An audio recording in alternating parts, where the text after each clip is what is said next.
So the care team for children with multiple sclerosis includes their diagnosing neurologist, but sometimes even more importantly, it includes their nursing staff, and we are lucky to have MS-trained nurses with whom we work on a regular basis.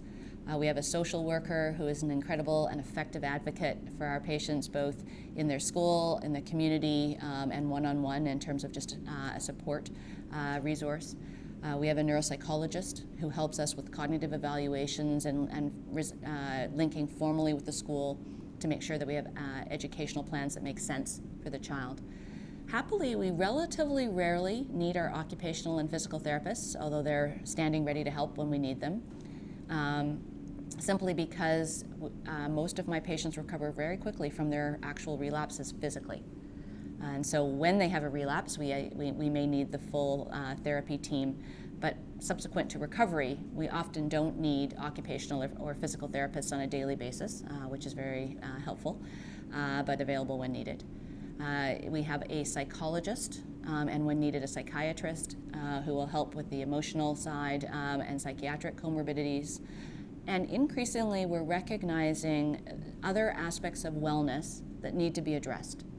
So multiple sclerosis risk is increased by obesity, and so healthy diet and exercise are a component of health that I think should be present in everyone, but certainly we want to make sure are optimized in patients who already have another disease like multiple sclerosis.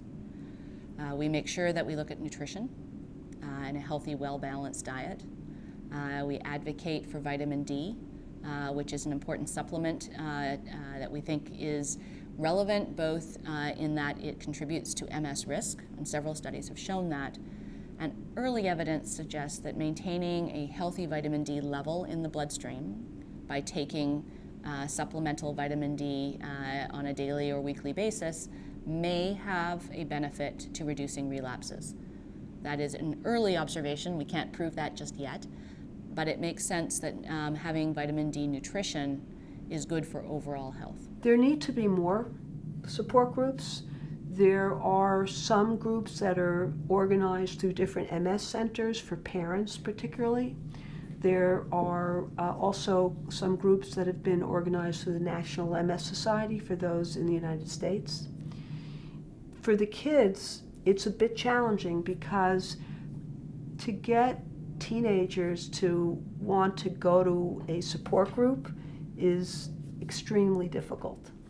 One exception is a teenager who organized in her school a support group for people with autoimmune disease.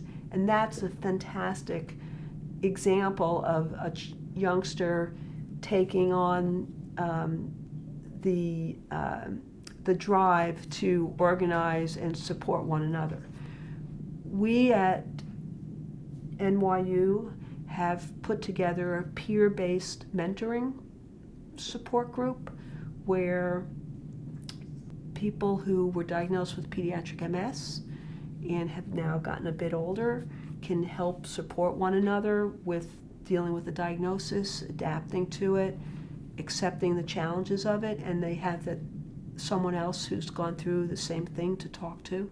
So that's another mechanism.